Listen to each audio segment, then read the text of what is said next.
अदालतों में पेश नहीं होंगे और मैं देख रहा हूं कैसे तुम सजाएं देते। जब तुम्हारी बंदूक, तुम्हारी गोलियां हमारी तरफ उठती हैं, वो जुर्म नहीं है। जुर्म सिर्फ वो है जो आपको जुर्म नजर आता है। जुर्म वो है, जुर्म वो है जब तुम्हारी तरफ उंगली उठती है तो तुम कहते हैं कि ये जुर्म है। ये मुल्क ऐसे नहीं चल सकता, कतई नहीं चल सकता, खुदा की कसम नहीं चल सकता। अवाम, गरीब अवाम, मजलूम और कुचले हुआ अवाम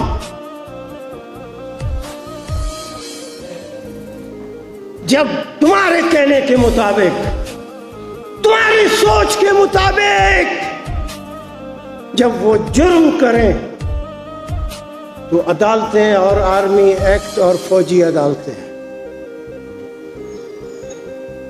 और जब तुम जुर्म करते हो, जब तुम जुर्म करते हो तो क्यों अदालतों में पेश होना या पेश होने को अपनी तौहीन समझते?